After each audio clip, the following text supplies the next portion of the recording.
So thank you everyone for joining us tonight and welcome to our virtual lecture.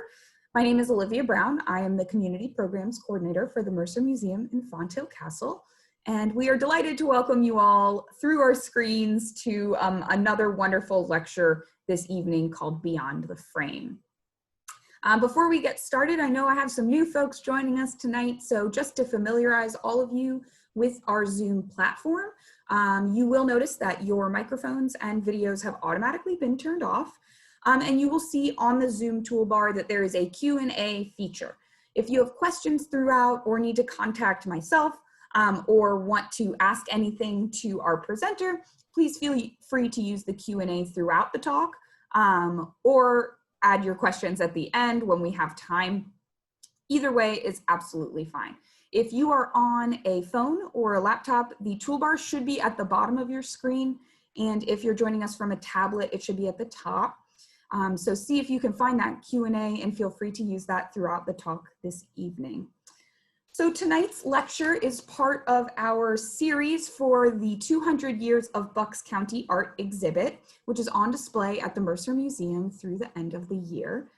And so before we get started and before I introduce you to tonight's speaker, I would be remiss if I did not give a huge thank you to our generous sponsors. Without our sponsors, we would not be able to have this exhibit. So it is absolutely our pleasure to thank them. So a special thank you goes out to Univest, Visit Bucks County, Tom Thomas, Gratz Gallery and Conservation Studios, Penn Color, Susan E. Kane, Kathleen F. O'Day and Lawrence Grimm Jr., and Brian and Louise McLeod. A special thank you from all of us here at the Bucks County Historical Society for sponsoring this wonderful exhibit. So I won't keep us very much longer. I am happy to introduce you to tonight's speaker, Cory Amsler. He is the Vice President of Collections and Interpretation here at the Mercer Museum and Fonthill Castle, and he leads the curatorial team that worked so hard to put this exhibit together. So I will take no more time away from Cory, and with that, I will turn it over to him. Well, good evening, everyone. Pull up my slides here.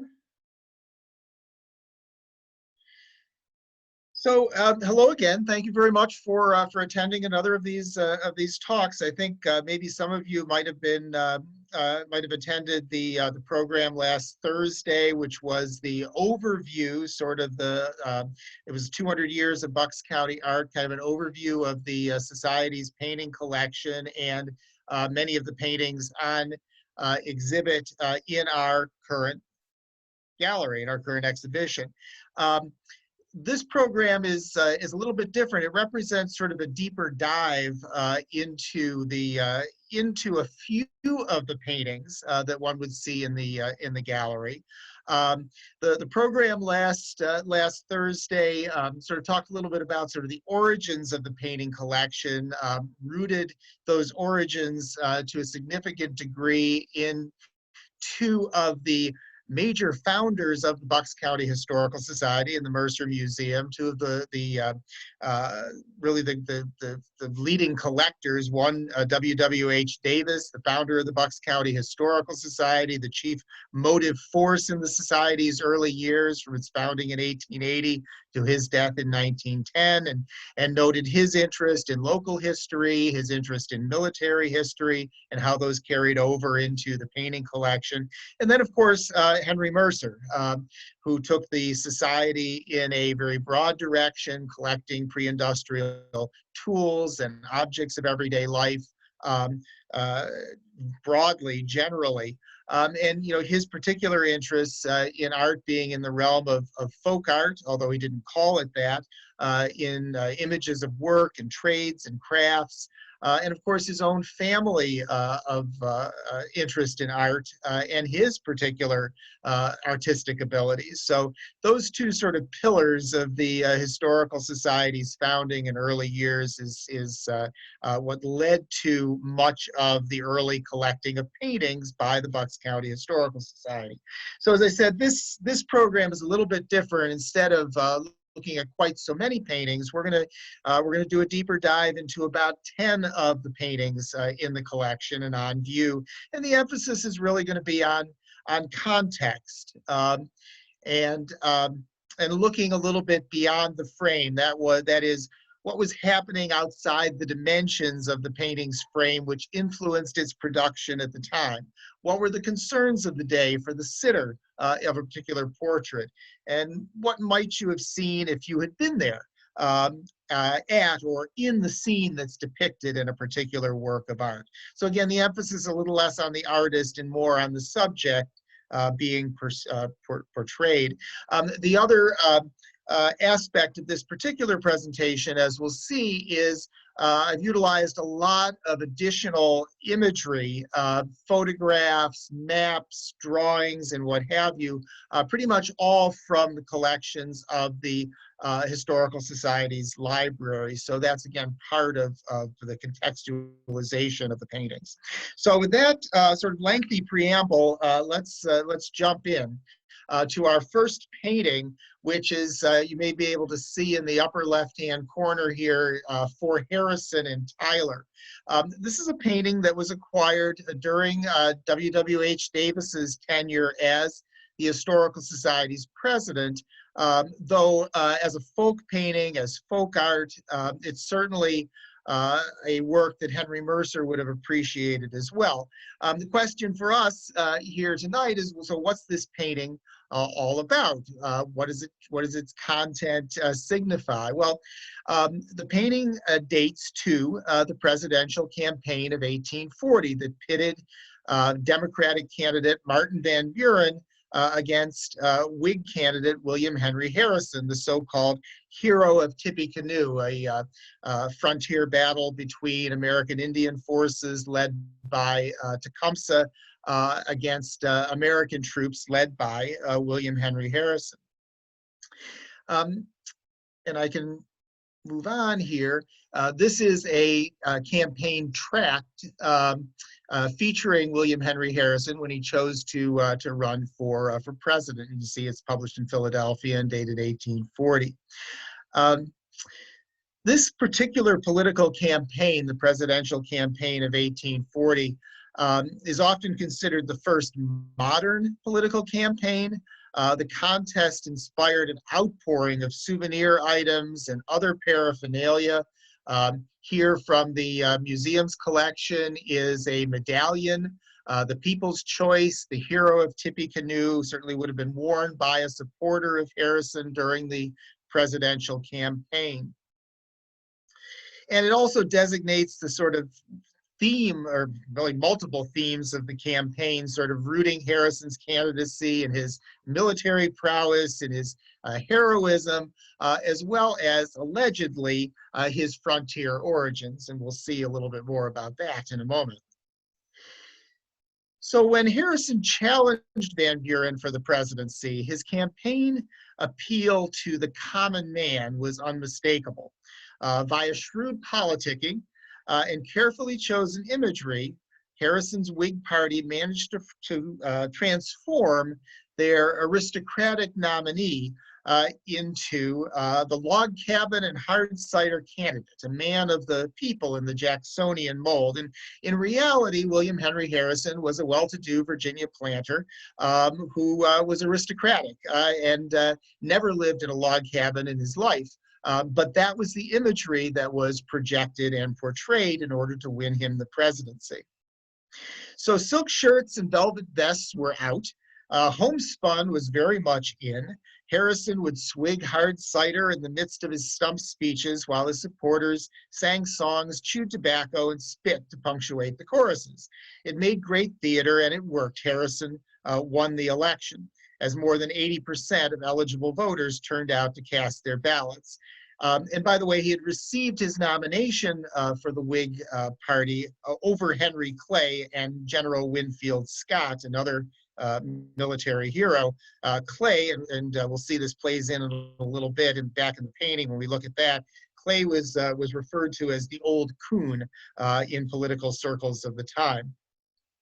So Harrison was the was the oldest individual to be elected president until Ronald Reagan. Harrison was 67, Reagan was 69 when he came into office. Of course, we know that Harrison died soon after taking office and was succeeded by his vice president, John Tyler, hence the Tippecanoe and Tyler Too campaign slogan.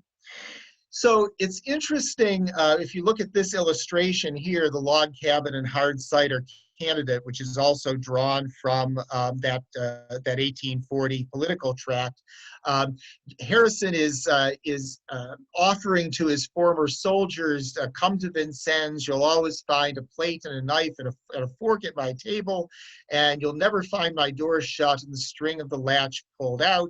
And he's welcoming a soldier who had lost a limb at some point during the battle to his log cabin home with the hard cider barrel carefully displayed.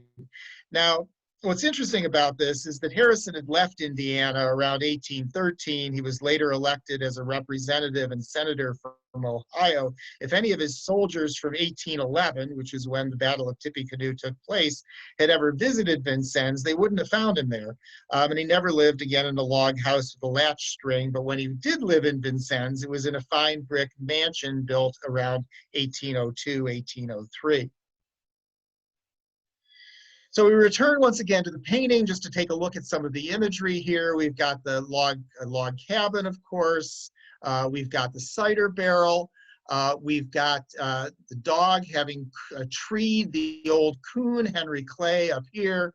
We've got Harrison and Tyler leading their soldiers into battle. And not only that, we've also got a coon skin tacked to the side of the log house.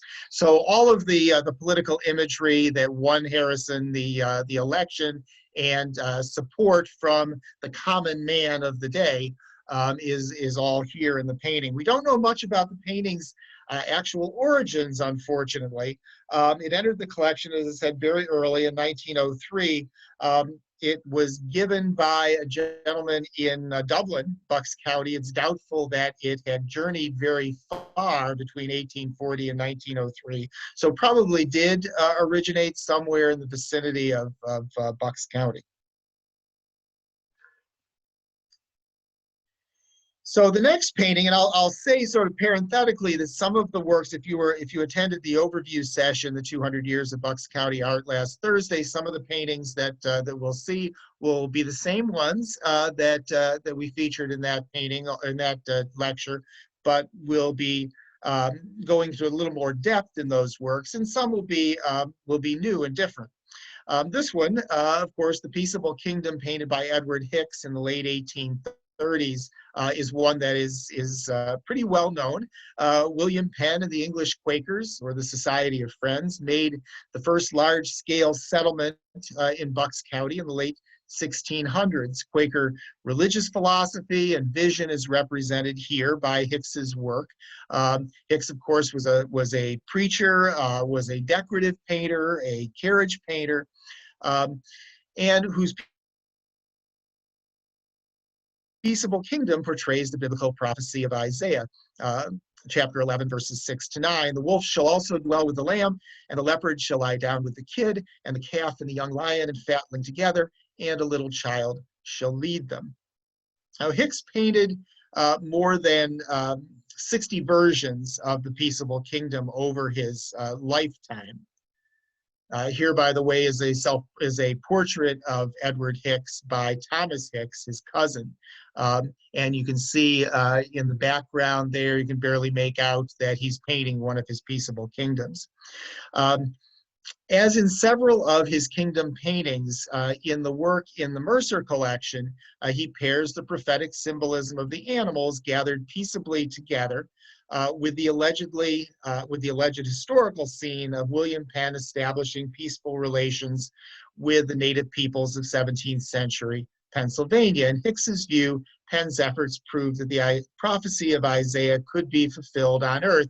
And this is, of course, another one of Hicks's paintings of Penn's treaty, purportedly. And this same scene is, of course, seen in the left background of the Peaceable Kingdom. So looking a bit deeper into the context of these works, we discover that Hicks's Peaceable Kingdoms reflects a preoccupation with the schism that occurred in the Society of Friends in the 1820s. And in that decade, followers of Edward Hicks's cousin Elias, who's seen here, split from Quaker Orthodoxy to form so-called Hicksite congregation. This was essentially a bit of a fundamentalist or primitivist movement within the Quakers in that time frame. Now, as a Hicksite preacher himself, who was troubled not only by the split, but by what he saw as a bit of an erosion of more primitive Quaker traditions, Edward Hicks deployed his animals in his Peaceable Kingdoms as metaphors for human traits and behaviors he wished to criticize or celebrate. For example, the bear was phlegmatic, cold, and unfeeling. The lion was choleric or fiery. Such animal symbolism was familiar to Quakers in Hicks's time, and he used it to create a sort of visual sermon or commentary in all of his kingdom paintings. And the peaceful coexistence of the animals reflects what Hicks believed was the key to harmonious coexistence among humans, the suppression and denial of self-will. So in Hicks's view, the lion and the leopard and their innate characters were the greatest threats to harmony in this peaceable kingdom. The lion symbolized power and wealth, and the leopard worldliness. And Hicks saw both animals as symbolic of the so-called Orthodox Quakers who appeared to seek both wealth and worldliness at the expense of a simpler existence, following the so-called inner light with which the more primitivist Quakers believed God had imbued humanity.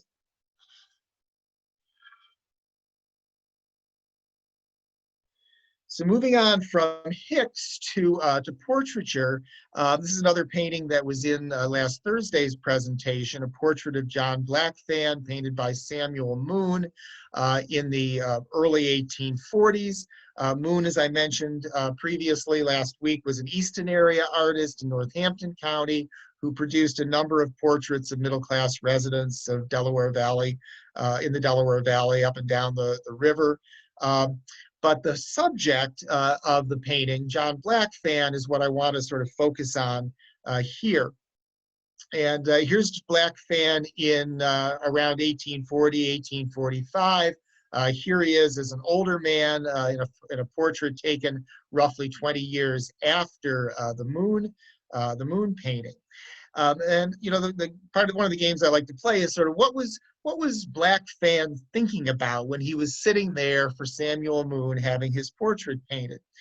Well, Blackfan's name comes up pretty frequently in reminiscences of the Underground Railroad in Bucks County, along with several other Quakers in Buckingham and Salisbury townships. In fact, his farm was recognized as one of the stations on the route moving slaves through Bucks County and across the river into New Jersey, or northward, further upriver on the Pennsylvania side. Here is Blackfan's property in Salisbury Township. Those of you who may be familiar with Sugan Road and this area and know where the Salisbury Friends Meeting House is, the Salisbury Friends graveyard here across Sugan Road. There once was a schoolhouse here at this intersection, but right there across from or adjacent to the Friends Meeting House and the graveyard was the Blackfan's farm. So this was the location at which a number of runaway slaves had found refuge. One of whom was a woman named Rachel Moore, who brought her 6 children out of slavery in Elkton, Maryland in the 1840s, and her route brought her first through Chester County, where another family provided her with dry clothes, up to Norristown and over into Bucks County. Her children were scattered for safety on several Buckingham and Salisbury farms, which was a frequent practice among family groups that were trying to escape slavery, not concentrate them all in one area in the event of slave catchers trying to track them down, but scatter them among several sympathetic farmers in and around a particular location. So one of Rachel Moore's children was given refuge on John Blackfan's farm. Another former slave, Samuel Scott, recalled that he had come to the Blackfans around 1847 or 1848 from Queen Anne County, Maryland, and was given refuge there. He, unlike the Moore family that continued on, Samuel Scott remained in Solebury and was still there in the 1890s when his photograph was taken for the Bucks County Historical Society's album of local history.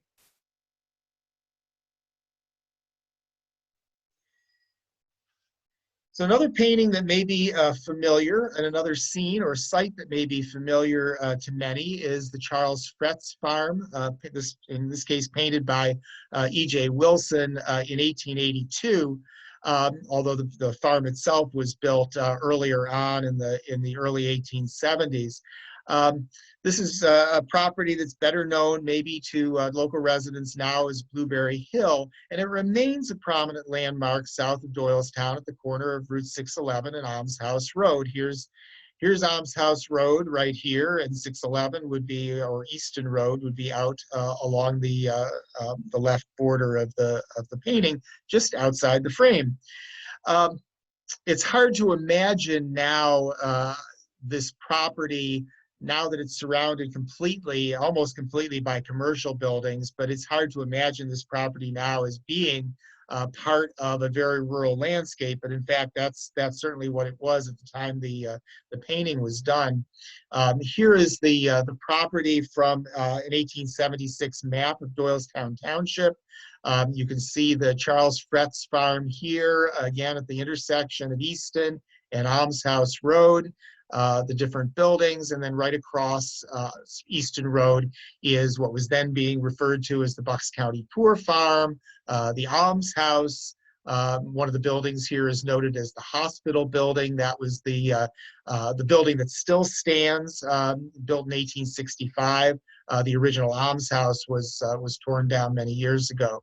But in any case, this is the location of the Charles Fretz Farm. The people that are in the painting are alleged to be Charles and his wife Susan Darby Fretz in the foreground. There are a couple of other folks pictured here, but it's not clear who they are because Charles and his wife had no children. Charles died in 1900. Charles was the son, Charles Fretz, the owner of the farm, was the son of a prosperous farmer, contractor, and community booster, Philip K. Fretz. In fact, the area around the farm was at one time known as Fretz Valley, and there was once an established inn there operated by the Fretz family. Here's an early photograph, early 20th century photograph, looking north on Easton Road with the old trolley tracks here, looking towards, if you can see my cursor here, looking towards the Fretz farm here, and of course here is the Almshouse farm, the Rodman farm across the street on this ridge. You can't really see the Almshouse buildings, but they're there just over the other side of the ridge. And the entrance to this property on the right, or the entrance that you see to a property on the right here with an alley of trees, was another Fretz farm built by Philip Fretz and later lived in by Charles and Philip's brother, Philip Jr.'s brother, John. Philip, the father of Charles, Philip, and John, was apparently one of the contractors involved in constructing the famous Horseshoe Curve railroad link over the Allegheny Mountains near Altoona, now a national landmark. He also constructed the bridge over the Neshaminy at Bridge Point, now Edison. That bridge still, part of it sort of stands there. You can see where the trolley tracks once crossed it.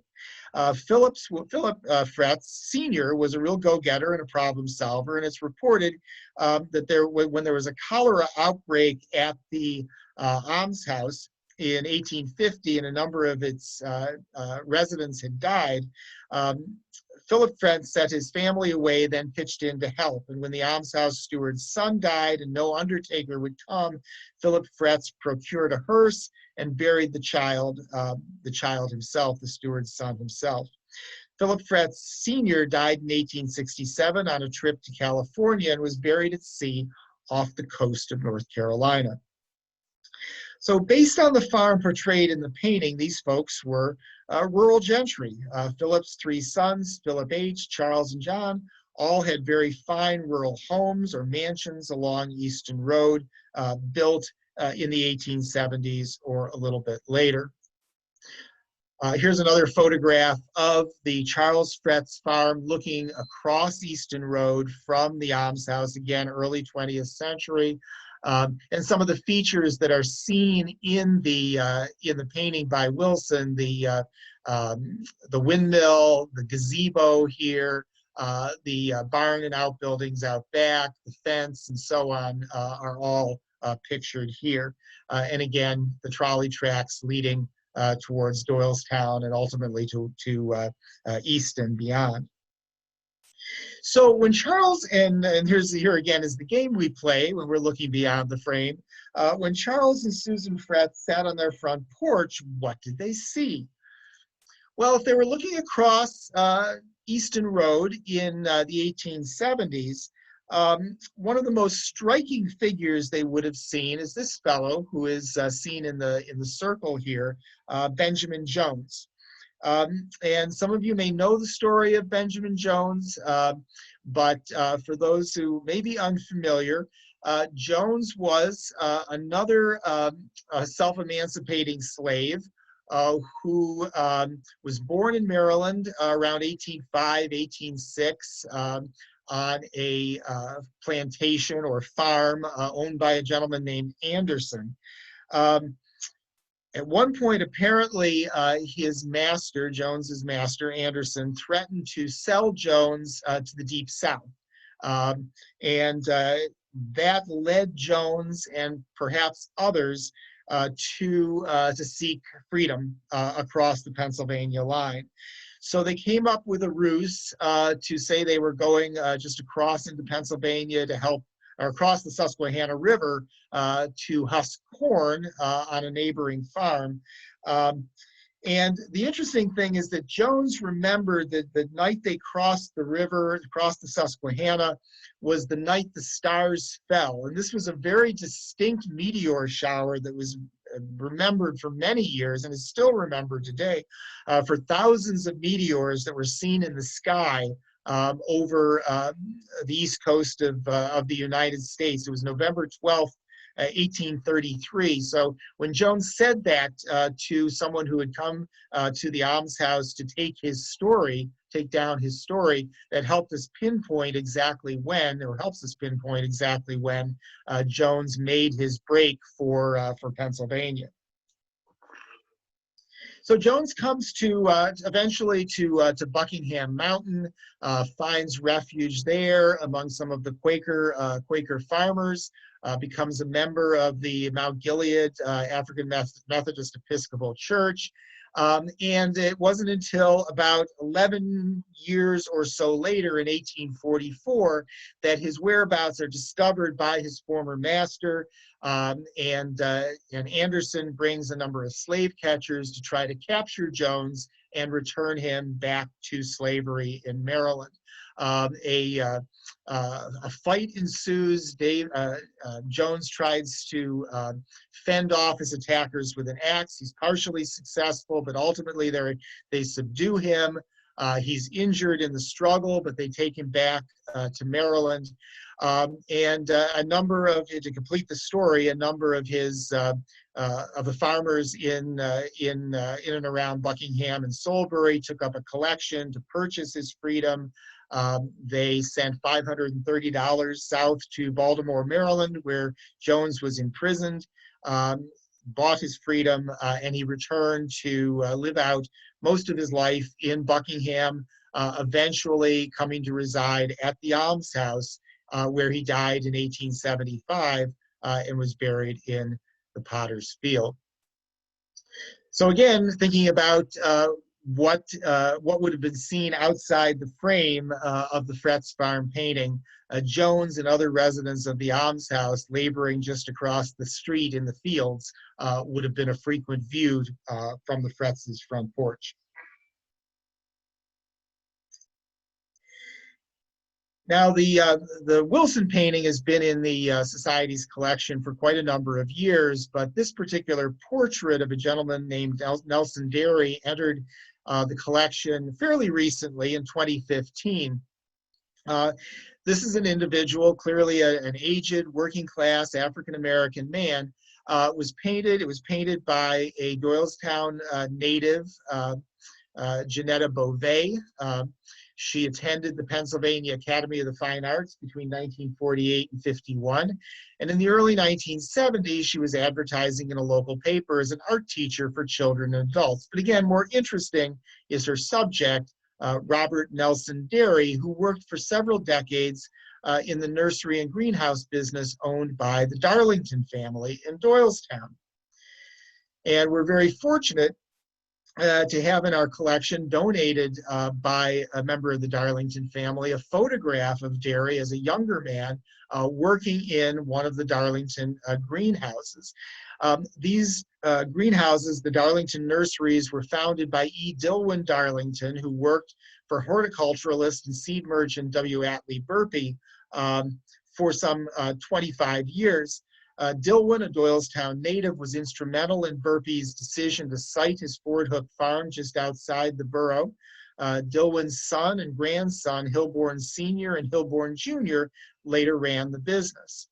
The nurseries, located on Linden Avenue in the vicinity of the present Mount Carmel Catholic Church, were closed in 1965 when the property was purchased by the Catholic Diocese. But here is a sort of a map of the area showing, in this case, between Maple and Linden Avenue, the location of some of the Darlington greenhouses. For those of you, again, are familiar with the borough, Spruce Street, Maple Avenue, and Linden Avenue over here. Now, it's not known exactly how Derry, who was born in 1863 in Concordville in Delaware County, made his way to Doylestown. His parents were born in Delaware, according to census records. His father in 1822, and he is still with them in 1870. But between then and the 1910 census, his whereabouts are unknown. It's likely, though, that members of the Darlington family living in Delaware and Chester counties provided a connection to the Darlington family in Doylestown. Perhaps he had worked for the Darlingtons in Delaware or Chester County, and then later came to Doylestown. In any case, in 1910, he was living with Kate Darlington, the widow of Dilwyn, who had died in 1908. He was living with Kate Darlington as a hired hand. He's listed as a servant in the same household in 1920. And in both cases, he's noted as employed as a packer in the Darlington greenhouse. Census records record that he had been married, was educated through the 4th grade. In the 1930 and 1940 censuses, he's a lodger in a couple of other Doylestown residences.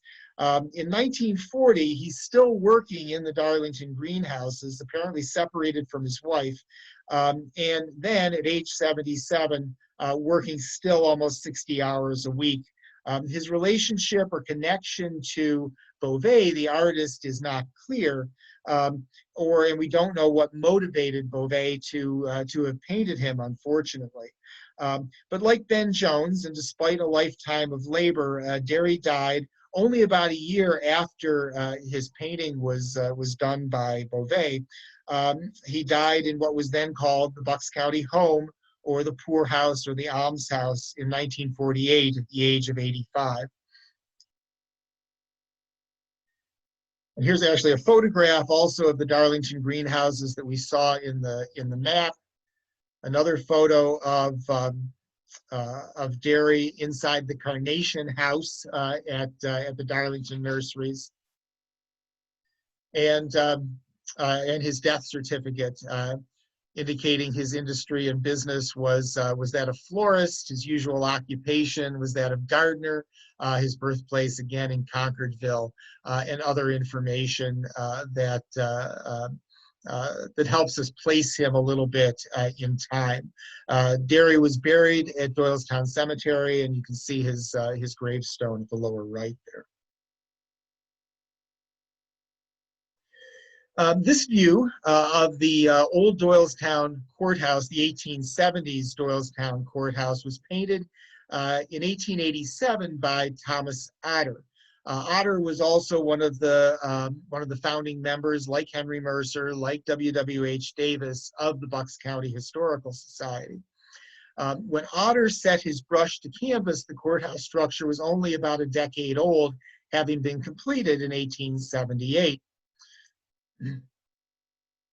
And one of the interesting things about this painting, and of course Davis's influence on the art collection, is that this was a painting that evidently was in Davis's hands before it came into the Society's collection. This is a photograph of Davis's library in his home on Court Street, and very clearly you can see the painting hung on his wall above this fireplace here. But here's the Doylestown Courthouse, about the same era that that Otter painted it, although from another perspective. So Otter seems to have been preoccupied with painting Bucks County structures, and that makes sense given his interest in local history, his role in the founding of the Bucks County Historical Society. He painted a lot of local structures, local landscapes, perhaps at the behest or maybe even by commission from W.W.H. Davis.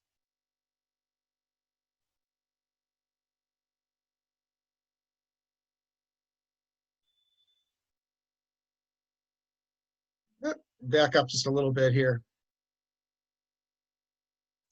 So of course the courthouse was torn down to make room for the 1960s courthouse, and here in a Milton Rutherford photograph we see the tower of the courthouse being removed. Doylestown, I should say, became the county seat in 1812 when county government moved north from Newtown to become more centrally located. And the first courthouse, the one that preceded the 1878 version portrayed by Otter, was a much more modest stone structure, and also there was a nearby jail. So if you had been at the Bucks County Courthouse about 10 years after Otter completed his work in the fall of 1897, what might you have seen?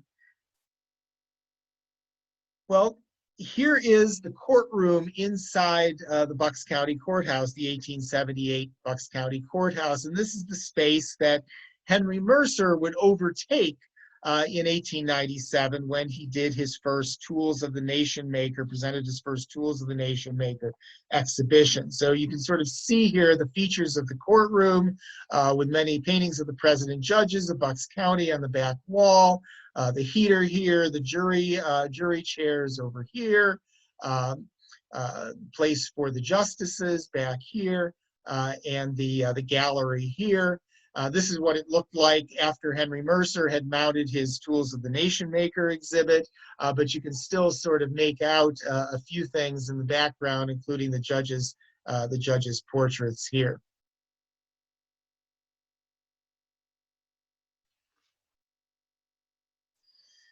So moving on to another 20th century painting.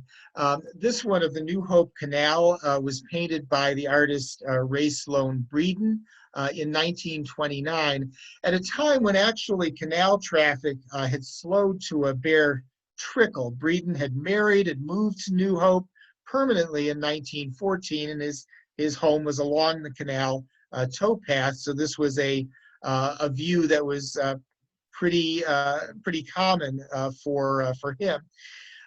The canal, the Delaware Division Canal, opened from Bristol to New Hope by 1830, and to its full length from Bristol to Easton, where it joined the Lehigh Canal in 1832. So Bredon was painting this almost a century after the canal's, or about a century after the canal's founding. The main purpose of the canal originally was to bring coal from upstate to the Delaware River and on to Philadelphia. In 1854, an outlet lock was built at New Hope, enabling barges to cross the river and enter the Delaware and Raritan Canal on the Jersey side, providing access to markets in New York City. The 1830s to 1850s were really the canal's heyday, when approximately 3,000 mule-drawn barges traveled its length every year, and before railroads began to replace such waterways in moving goods. Some collection connections here. In about 1920, this model of a typical canal boat, a so-called Delaware Canal hinge boat, was made by Walter Rapp of Riegelsville, Pennsylvania. It was repainted by an Isaac Schabel of Tinicum Township in Bucks County. Schabel was a former canal boat builder for a Mr. Euler of Eulerstown, Pennsylvania. But you can readily see the similarities of the model to the boats that Bredon was encountering passing by his home on the canal.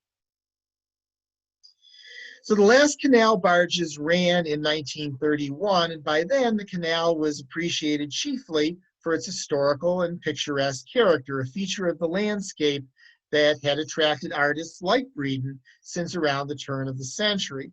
Bredon died in 1933, and that same year, the Delaware Valley Protective Association was formed with another artist, William F. Taylor, as its president.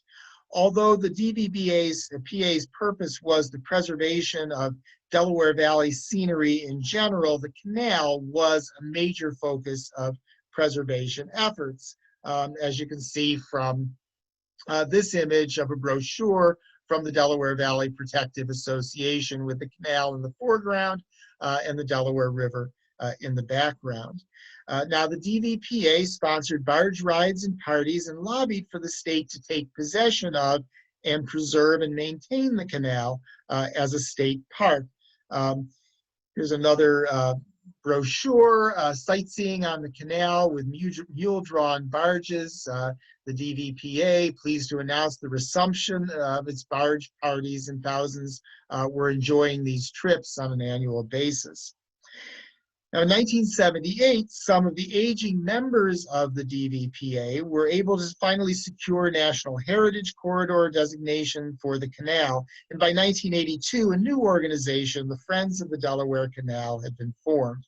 However, the early role of artists like Bredon in celebrating the picturesque character of this early industrial waterway is a major part of the story of the impetus for the canal's preservation. So in terms of connecting the dots between Bredon's painting and the popularization of the canal's picturesque character and heritage, right down to today, the canal remains a very popular feature of the Bucks County, an important feature of Bucks County's historical landscape.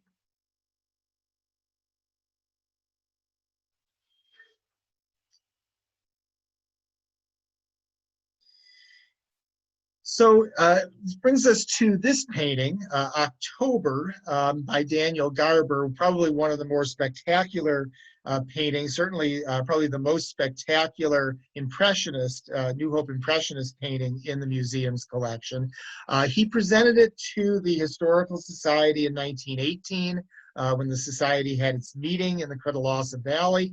And the subject is a house overlooking the Delaware River. It's believed that his motivation for donating the painting to the society is because someone pointed out that this was a house that not only was just a lovely house to portray in a painting, but also was a house that had some history behind it, having been lived in for several years by the poet John Greenleaf Whittier when Whittier was in the Philadelphia area in the late 1830s and into 1840 or so.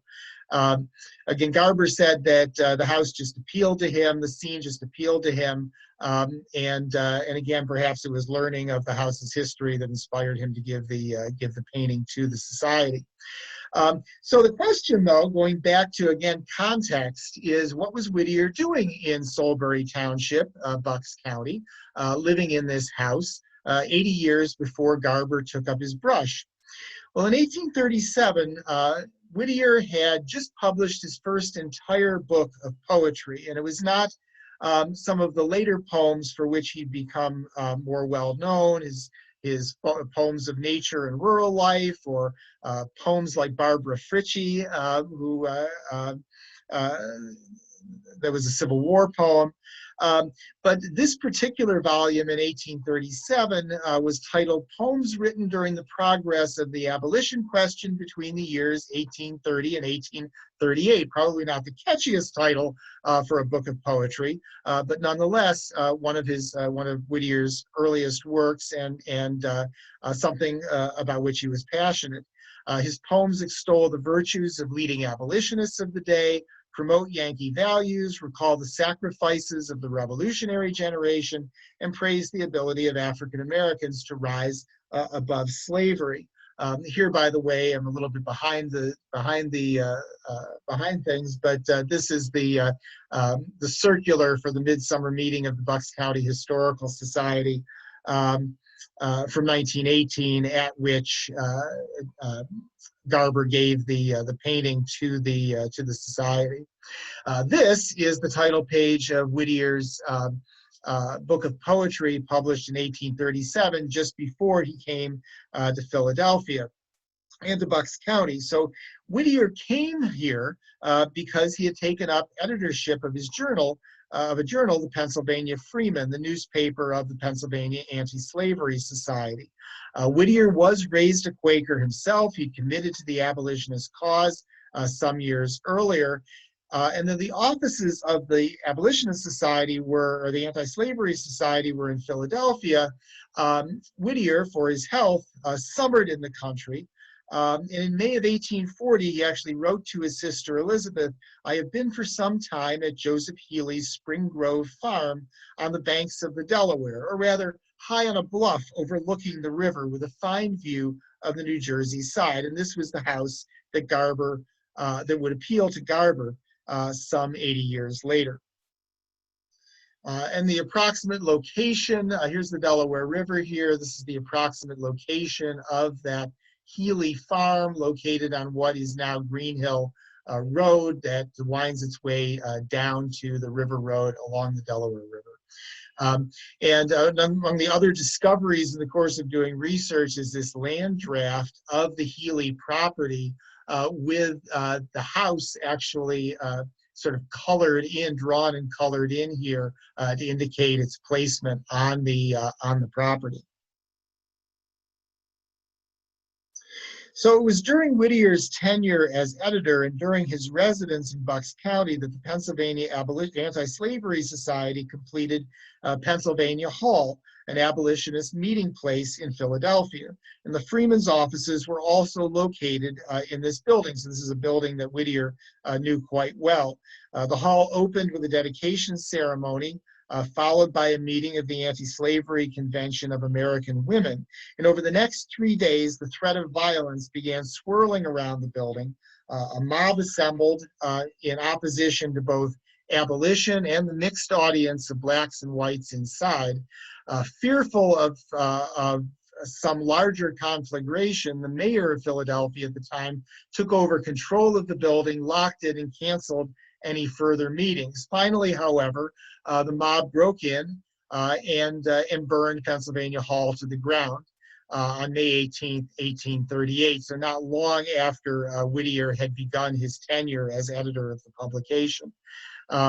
Volunteer firefighters, by the way, and police did pretty much nothing to either stop the conflagration or the anti-abolition rioting, which continued for several more days in Philadelphia. So thinking about, again, outside the frame, I always like to imagine that the sort of serene view of the property that Garber portrayed here, the autumnal scene, probably would have belied the conflict that Whittier would have felt standing on that same porch 80 years earlier, contemplating the cause of abolition, the riots of Philadelphia, and the burning to the ground of the building in which his offices were located.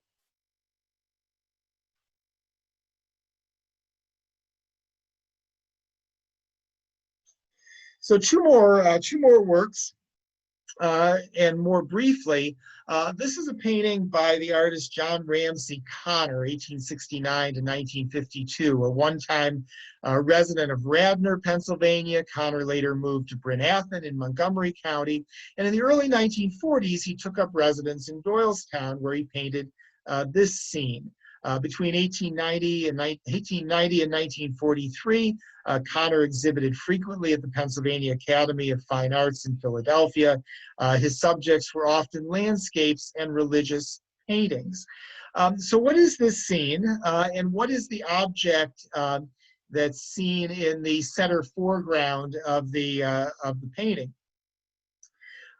What was going on in 1944 when this painting was produced by Connor?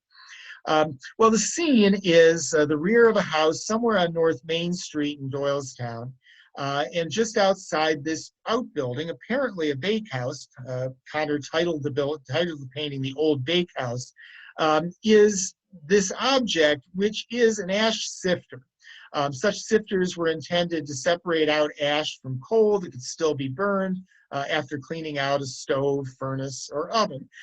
This is an artifact of the Depression era, of the World War II era, 1944, an era of deprivation and scarcity when saving whatever could be reused was an important part of the ethic of American culture. And as it turns out, again, making connections to the museum's collection, we have one of these ash sifters in the collection, identical virtually to the one portrayed in Connor's painting, and used in this case by the Kriener family of Croydon, Bucks County during both the Great Depression and World War II to save coal that could be reburned for household heating. And finally, this watercolor painting by Charles Schmidt, who was born in 1839. The painting was done about 1970. And when this painting was acquired, just very recently, within the last couple of years, we learned from the artist that between 1967 and 1970, the Mercer Museum had permitted him to set up a small studio in an unused room in the museum. And on days the museum was closed, he was given access to paint in the exhibits. And during those years, he produced numerous drawings in watercolors, some of which he turned 90 degrees and presented horizontally, referring to them as surrogate landscapes. And this is one of those views. If you think about it, here's a photograph of the museum's architectural hardware exhibit from that era. Here's that photograph turned sideways. And here is Schmidt's rendering of the work. It captures, obviously, the hardware exhibit somewhat abstractly and plays with the viewer's expectations and sense of scale. One of the things Schmidt said about this particular work and about his interest in sort of turning these paintings that he was doing into what he called surrogate landscapes, he said, mystery is an important part of art. And so, in fact, just to conclude, each painting in 200 years of Bucks County art is its own mystery to be studied and interpreted and solved, especially for what may not be immediately apparent and visible outside or beyond the frame. So that concludes this lecture this evening. Thank you very much for your attention, for your interest in the subject. And I sort of return things now to Olivia, who will welcome questions that anyone might have about anything of what you've seen in the program this evening. Thank you so much, Cory. What a wonderful talk. I love hearing so many details that can be explained about one piece of art without, that I'm sure you wish you could fit on all of those labels as well. That's why we do the programs. Exactly, exactly. Let Cory say all the things he wished he said in the labels. If anyone has any questions, please feel free to put them in the Q&A. Cory would be happy to try to answer them, at least to the best of his ability, I know. I love the connections that we're able to make between these paintings and the Mercer Museum collection personally, especially like the ash can, that you would look at that in the image and think that it looked like a mailbox. Yeah, well, it took me quite a while to actually notice that that was there. And we had fortunately, we had the opportunity to have the painting conserved and cleaned, which certainly helped to distinguish what that object was. But yeah, I would say that was one of the fun things about putting the exhibit together is finding. Obviously, it's a fascinating painting collection. We love the opportunity to put our paintings on exhibit. There's some very important works and very important artists, but it's fun to find the links to the three-dimensional collections as well. So how did you figure out what the object was in that painting? Well, it was funny because we had not long ago, we had had a traveling exhibit visiting the museum that focused on America's industrial output during World War II as a crucial element in winning the war, and we made a sort of a companion exhibition to that. And I recalled the ash sifter having been acquired many years ago. So it was relatively fresh in our minds when we were doing the painting collection or painting exhibit. But again, it really wasn't. It wasn't.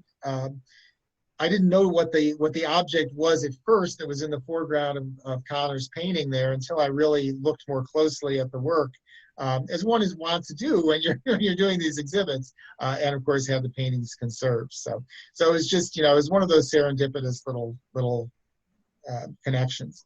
Right, you had the seed right in the back of your head, and then it finally clicked together. I don't see any questions coming in. Just from Julie, wanted to say thank you for such an interesting presentation. I will echo that. I love having these talks and having folks being able to join us still, even though we may be on our respective couches or desks or tables. I don't see any questions, so if anyone has anything, please feel free to put it in there. Otherwise, I would just say thank you so much, Cory, for spending your evening with us tonight. And thank you to all of you who joined us as well. We will be having another Beyond the Frame lecture on Wednesday, December 9th at 6 p.m. Cory will be discussing a different set of paintings than the one he discussed tonight. So if you're here tonight, enjoyed it, and want to hear more, please join us on December 9th for that talk. Tickets are available on our website, or you're welcome to call at any point, and we're happy to help you sign up. Other than that, I'll just say a final thank you, and I hope that everyone has a wonderful evening, and we hope to see you soon.